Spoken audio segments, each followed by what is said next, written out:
اور مجھے یہی سمجھ میں آیا کہ یہ ایکچولی کیا کر دیا گیا ہے کہ جو پہلے الگ سے پیسے لیتے تھے اس کو انہوں نے اور لیگلائز کر دیا. تو اس سسٹم میں اس میں کانسٹنٹ کیا ہے؟ ڈیموکریسی ہمیشہ ایسے ہی رہے گی؟ کوئی ضروری نہیں ہے. ڈیموکریسی ہو سکتا ہے چینج ہو جائے اور تبھی وہ ڈیموکریسی رہے گی کہ صرف ہندو ووٹ دیں گے فار ایگزامپل. ابھی ڈیموکریسی ہے, رول چینج ہو گیا. So the issue is, because capitalism is a man-made law, it can change at any point of time, and it has no constant values. That's the biggest crime. That's the biggest problem with the system. آج جو سچ ہے وہ کل غلط ہو جائے گا, آج جو غلط ہے وہ کل سچ ہو جائے گا. تو پرابلم اس سسٹم کے ساتھ یہ ہے. بہت سے لوگ اس کو بہت اچھا مانتے ہیں کہ کیا بات ہے, اڈاپٹ کر لیتا ہے ہر چیز کے ساتھ. So the issue is, as a Muslim, we don't see it as an adaptation thing. We still see کہ مرد اور مرد شادی نہیں کر سکتے چاہے کیسے بھی قانون لے کے آئیں, ٹھیک ہے. We still see کہ ایک مرد اور عورت بغیر شادی شدہ, بغیر شادی کیے نہیں رہ سکتے, حرام. We have the constant values, they don't have any constant values. جج جو ہے, اگر آپ کے پاس بہت پیسے ہیں, جج کو خرید کے قانون بنوا دیں گے آپ, پارلیمنٹ کو اپنے حساب سے بٹھا کے قانون بنوا دیں گے اپنے فیور میں. یہ ہے democracy. So the problem is not with the some part of the democracy, the problem is with the total democracy, total capitalism, because it is a man-made system that can change at any point of time.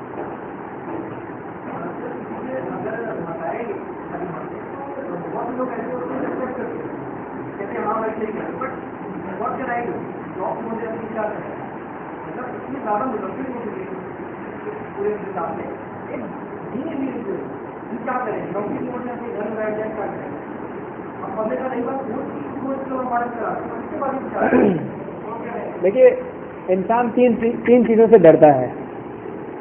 ایک ہے مال, ٹھیک ہے, رزق.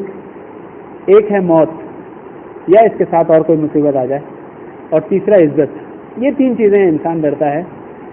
اللہ تعالیٰ نے کہا یہ تینوں تمہارے ہاتھ میں نہیں ہے, ٹھیک ہے. تم اگر سوچتے ہو کہ تم بہت IAS TCS کر لو گے تو تمہارا رسک بڑھ جائے گا, کچھ نہیں بڑھنے والا, رسک فکس ہے. اور تم یہ سمجھتے ہو اگر میں یہ ڈگری نہیں کر پایا تو میں بہت بھوکے مر جاؤں گا, غلط سوچ ہے تمہاری. اگر ہم واقعی اس بات کو مانتے ہیں تو ان اللہ یرزق من یشاء بغیر حساب. تو پہلی بات, اللہ نے یہ ٹینشن ہٹا لیا آپ کے سر سے کہ آپ اس بات کا ٹینشن لیں کہ میرا رسک کم ہو جائے گا یا زیادہ ہو جائے گا, اس وجہ سے کہ میں یہ کام کروں کہ نہیں کروں. Independent, two independent, mutually exclusive event, دونوں الگ الگ ایونٹ, اس کے اوپر کوئی افیکٹ نہیں پڑنے والا. دوسرا ہے موت. آپ کو معلوم ہے کسی کی موت نہیں آتی الا یہ کہ اس کا وقت ہو جائے, یا اسی کے ساتھ ساتھ مصیبت بھی ہے. کوئی مصیبت نہیں آتی الا یہ کہ آپ کے میں پہلے سے لکھا جا چکا ہے, قلم لکھا جا چکا ہے, سوکھ چکی ہے, جو آپ کے ساتھ ہونا ہے وہ ہونا ہے, ٹھیک ہے. اب آپ سوچتے ہیں اللہ کے لیے کام کریں گے تو پرابلم آ جائے گی, شیطان کے لیے کام کریں گے تو نہیں آئے گی. نہیں, ایسا کچھ بھی نہیں. یہ بھی میوچولی ایکسکلوسیو ایونٹ ہے. اور تیسری عزت ہے, وہ تو عز منتشا وہ تو ذل منتشا, یہ بھی آپ کے ہاتھ میں نہیں ہے. بھلے ہی دنیا یہ سمجھاتی رہے کہ نہیں نہیں تم اگر اس میں جاؤ گے تو تمہاری عزت کم ہو جائے گی, لوگ کیا کہیں گے, یا تمہاری موت جلدی آ جائے گی, تمہیں تو کوئی مصیبت آ جائے گی, یا تمہارا رسک کم ہو جائے گا.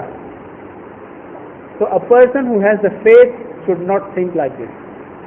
رسول صلی اللہ علیہ وسلم کہتے ہیں حق کی بات کہنے سے نہ تو تمہارے رزق میں ایک دینار یا درہم کی کمی ہو جاتی ہے, اور نہ ہی ایک دن پہلے موت آ جائے گی تمہاری, نہ ہی جیل میں آپ چلے جائیں گے جو نہیں لکھا ہوا ہے, یا نہ ہی جیل میں جانا لکھا اور نہیں جائیں گے. Okay, what ever is written is written. تو الحمدللہ, دس از دا رحمہ آف اللہ سبحانہ تعالیٰ کہ اللہ تعالیٰ کہتے ہیں کہ ہم نے یہ تینوں ٹینشن جس کی وجہ سے دنیا مر رہی ہے, جس کو یہ کانسیپٹ نہیں معلوم, دن رات اسی میں پریشان ہے کہ میرا رسک بڑھا لے, جیسے اپنے رسک سے زیادہ کما لے گا وہ, یا اپنی موت سے زیادہ جی لے گا وہ. میں نے پوری دن رات لگا ہوا ہے وہ, لیکن وہ اسی دن آنا ہے جس دن آنا ہے. اس لیے یہ فیکٹر کبھی بھی ہمارے سامنے نہیں آنے چاہیے, یہ ڈیسائیڈ کرتے ہوئے کہ ہمیں یہ کام کرنا چاہیے کہ نہیں. ہمارے لیے سمپل سا کام یہ ہے کہ اللہ نے جس چیز کو جس چیز کو فرض کر دیا وہ کریں, اور جس چیز کو حرام کر دیا اس سے رک جائیں. بہت سمپل سا کام ہے مسلمان کے لیے. غیر مسلم تو پتہ نہیں کہاں کہاں پریشان ہے, اور ہمیں اس بات کی ٹینشن نہیں لینی کہ رسک بڑھ جائے گا یا کم ہو جائے گا. ہاں, اللہ نے کہا کہ رزق کی تلاش کرو, کوشش کیجیے بس, جتنی آپ کی کیپیسٹی اتنی کوشش کیجیے، ختم بات. موت کی حفاظت، زندگی کی حفاظت کرو، یہ بھی فرض ہے آپ کے اوپر. تو زندگی کی حفاظت کیجیے جتنا کر سکتے ہیں. ٹرین کے آگے نہ چلے جائیں، بس آ رہی ہے اس کے سامنے نہ کود جائیں، حفاظت کیجیے اپنی. لیکن یہ کہ میں نے ایسا کیا اور ایسا ہو جائے گا اور ایسے ہو سکتا اور ایسے ہو جائے گا، no. Okay, so this is how we should think like this. We need to conceptualize this. ساتھ ہی ساتھ میں ایک اور بات کرتا چلوں کہ مسلمانوں کے لیے یہ جو عقائد ہیں، رزق، ڈیتھ، اجل، یہ اسٹیٹمنٹس نہیں ہیں. اسٹیٹمنٹ جیسے کہ میں نے کہا کہ اس کیمرے نے اس گلاس سے شادی کر لی، سوری اس مائک نے اس گلاس سے شادی کر لی، یہ ایک اسٹیٹمنٹ ہے، یہ کانسیپٹ نہیں ہے. کیوں کانسیپٹ کیوں نہیں ہے؟ کیونکہ ہم جانتے ہیں کہ اس کے اندر کوئی بھی ریپروڈکٹیو انسٹنکٹ نہیں ہے کہ یہ شادی کرے اس سے. تو یہ ایک اسٹیٹمنٹ ہے، کانسیپٹ نہیں ہے. یہ اس کو ٹرانسلیشن کر دیجئے انگلش میں، عربک میں، گجراتی میں. You can only translate, this is just a statement. Concept کیا ہے؟ کہ اللہ تعالیٰ رازق ہے. اب یہ اسٹیٹمنٹ نہیں ہے کہ جس کو ہم ٹرانسلیٹ کر دیں کہ اللہ از رازق. یہ اسٹیٹمنٹ نہیں ہے ہمارے لیے، یہ کانسیپٹ ہے. کانسیپٹ کیسے بنا؟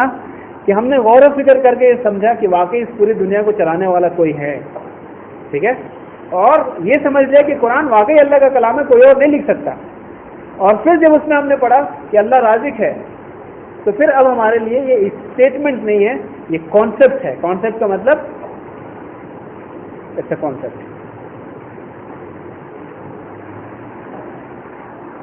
یس،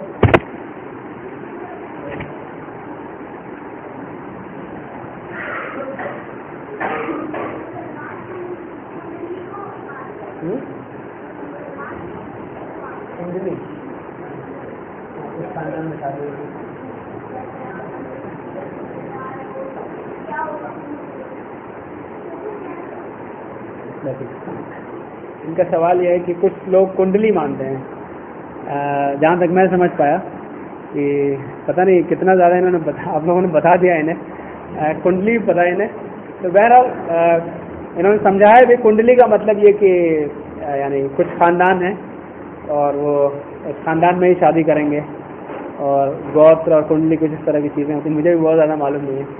بہرحال اسلام میں اس کی کوئی گنجائش نہیں ہے. اسلام میں شادی کے لیے ایک مرد اور ایک عورت کی ضرورت ہے. ہاں، اگر دونوں مسلمان ہیں تو دونوں شادی کر سکتے ہیں. اس کی کوئی ممانعت نہیں ہے کہ وہ کسی خاص خاندان سے ہونے چاہیے.